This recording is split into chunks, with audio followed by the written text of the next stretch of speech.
গচ্ছামি। আমার লাইফে সবাইকে স্বাগত জানাই।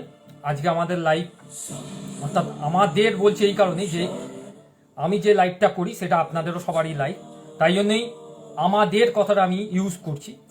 এবং আমি যে বিষয়টা নিয়ে কথা বলবো দেখিয়ে রাখি, যেটা আমার ট্যাগ লাইনে দেওয়া হয়েছে, যে আমার ভারত, অমর ভারত, বিবেকানন্দ।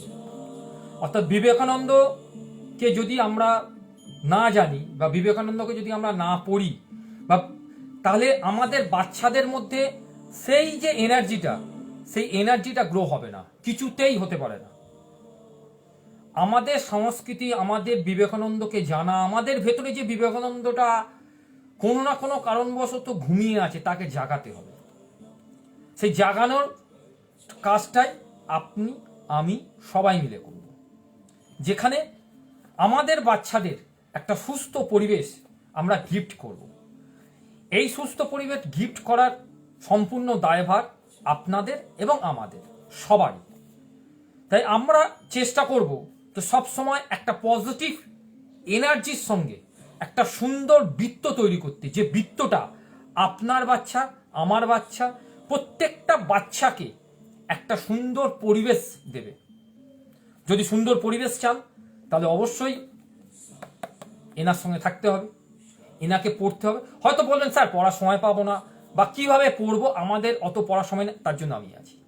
আমি বারবার একটা কথা আমার লাইফে বলছি, আমি যে লাইফটা করছি সেটা আপনাদের লাইফ, আপনারাই করছেন, আমি শুধু উপলক্ষ মাত্র, সেই উপলক্ষ ছাড়া আর কিচ্ছু নয়।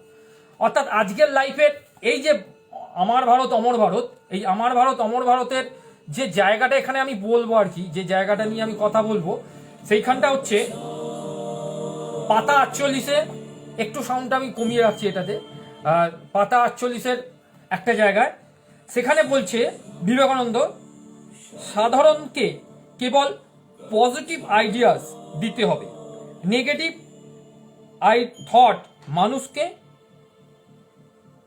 নির্জীব করে তোলে। দেখছিস না যে সকল মা বাবারা ছেলেদের দিনরাত্রির লেখাপড়ার জন্য তাড়া দেয় বলে এটা কিছুই হবে না, বোকা গাধা, এই কথাগুলো লেখা আছে বইতে। তাদের ছেলেগুলো অনেকেই বোকা হয়ে দাঁড়ায়।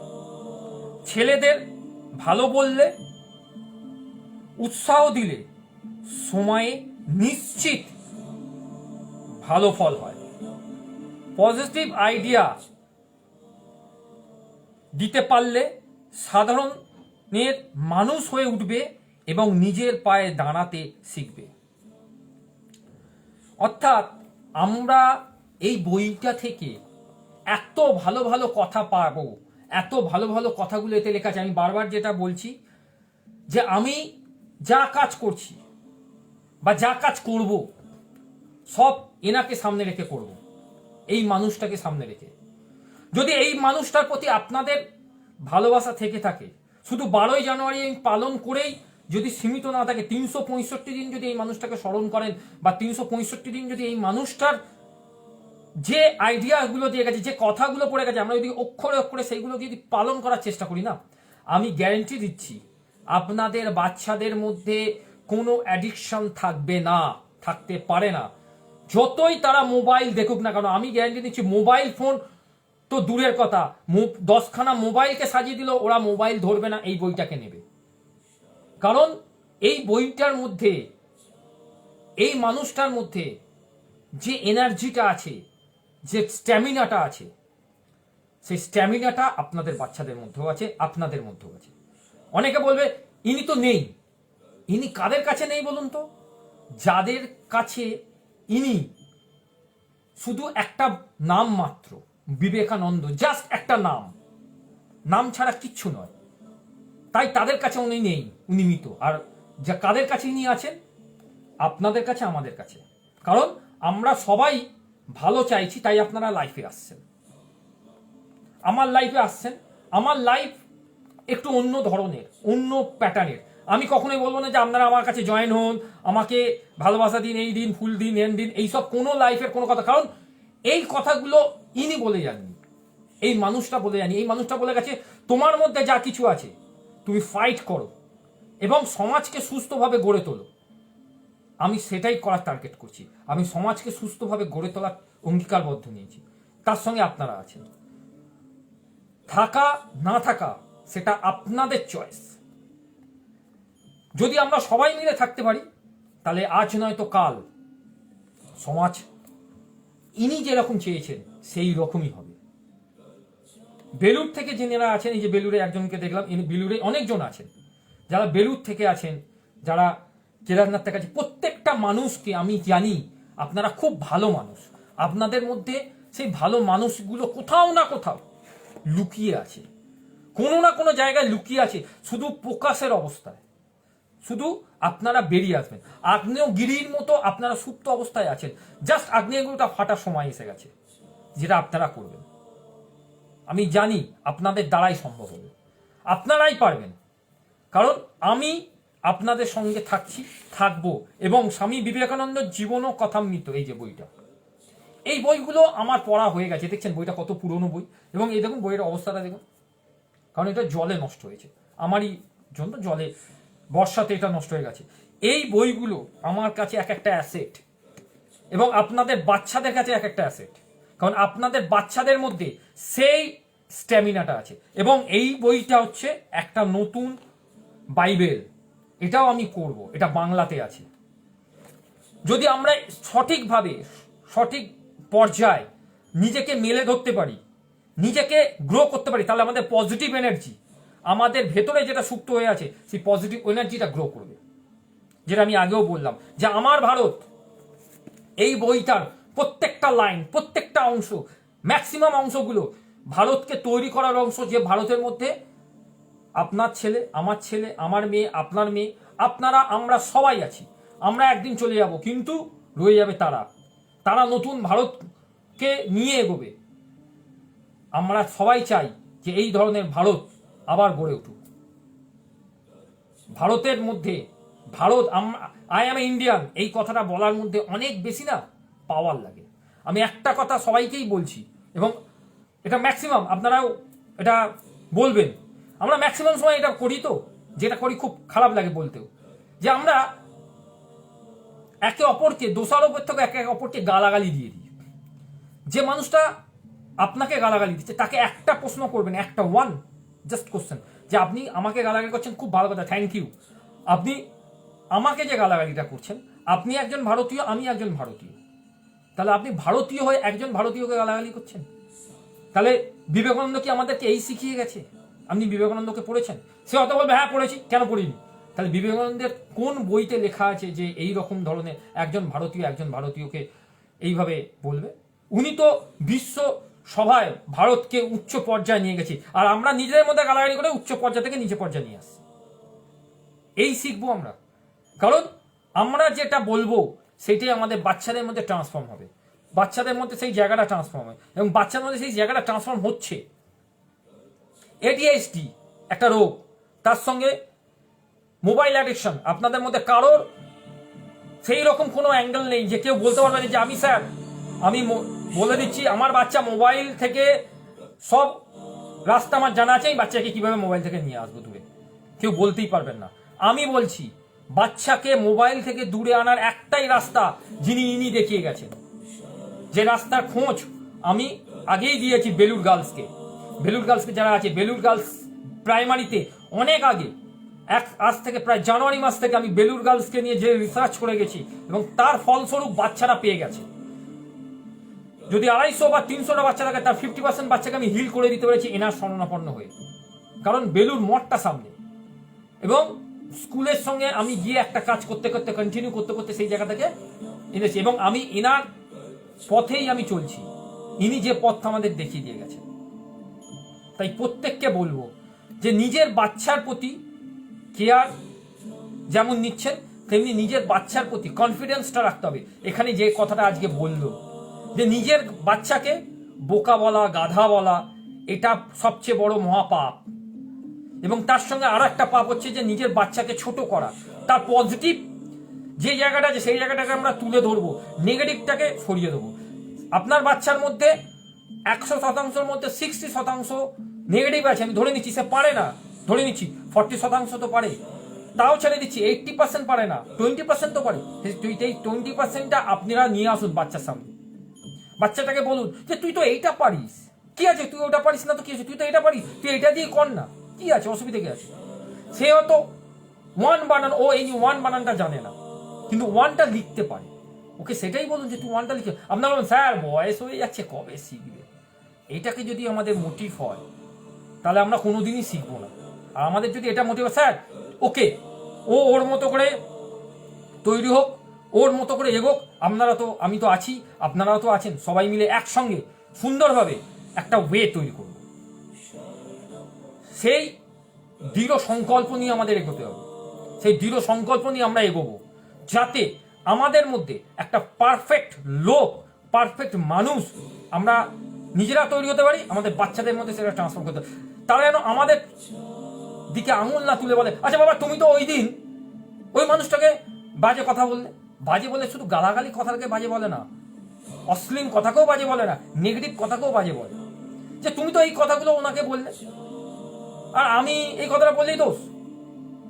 আপনার সঙ্গে একটা ট্রাই তৈরি হয়ে যাবে। আপনি কি চাইবেন সেরকম হতে?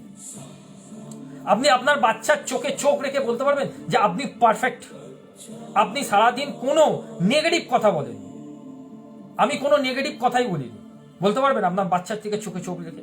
বলতে পারবেন যে আমি তোমার দিকে চোখে চোখ রেখে বলছি আমি একজন সৎ ব্যক্তি, যে মানুষকে কখনোই আঘাত করব না বা আঘাত করার কথা চিন্তাও করব না। যদি আমার দিক থেকে কোনো ভুল হয়ে থাকে, আমি মানুষ, আমি ভুল হতেই পারে, আমার দিক থেকে যদি ভুল হয়ে যাচ্ছে তাহলে আমি ক্ষমা করবে, আমার হাত জোর করে আমি সেই মানুষের কাছে ক্ষমা চাই। আমরা ক্ষমা চাওয়াটাই ভুলে গেছি, আমরা আমাদের ইগো নিয়ে কাজ করি। আমি কি ও বাবা আমি এত একটা অন্য একটা পর্যায়ে আছি তো, আর ও ক্ষমা চাইবে কি হবে, ও কি, ও কিছু না। ক্ষমা চাইলে না কখনো ছোট হয় না, ক্ষমা চাইলে মনটা পবিত্র, মানে মনের ভেতরের যে নোংরা জায়গাটা আছে না সেটা অনেকটা বেশি পরিষ্কার হয়ে যায়, মনটা অনেকটা বেশি বড় হয়ে যায়। ক্ষমা হচ্ছে এমন একটা জিনিস মনকে বড় করে। আমার দ্বারা যদি ভুল হয়ে থাকে, সে যদি আমার থেকে অনেক ছোট হোক, বা ছোট বলতে এরকম না, হয়তো স্ট্যাটাসের দিক থেকে ছোট হতে পারে, অন্য কোনো দিক থেকে ছোট হতে পারে, তবুও তার কাছে ক্ষমা চাওয়া উচিত। যেমন রাস্তায় আস্তে আস্তে হয়তো আমার সঙ্গে একটা রিক্সাওয়ালা একটু ধাক্কা লেগেই যায়, মাঝে মাঝে লেগে যায়, আমি তখন তাকে বলি ও রিক্সা দাদা সরি, হ্যাঁ আমার জন্য তোমার লেগে গেল। কয়েকটা রিক্সাওয়ালার সাথে হতভম্ব হয়ে যায়, দাঁড়িয়ে যায়, হ্যাঁ তুমি क्या বলতে हो, ওই হিন্দুস্তানি সে আর কি, আমি না না আমার জন্য তোমার তো, তুমি তো ওইদিকে চলে গেলে, ওই না না ঠিক আছে ঠিক আছে। এটা তো আমরা ভুলে গেছি, এই জিনিসগুলো আমরা ভুলে গেছি। এইটাই কিন্তু বিবেকানন্দ আমাদেরকে শিখিয়ে গেছে, বিবেকানন্দ এই জিনিসটাই করে গেছে।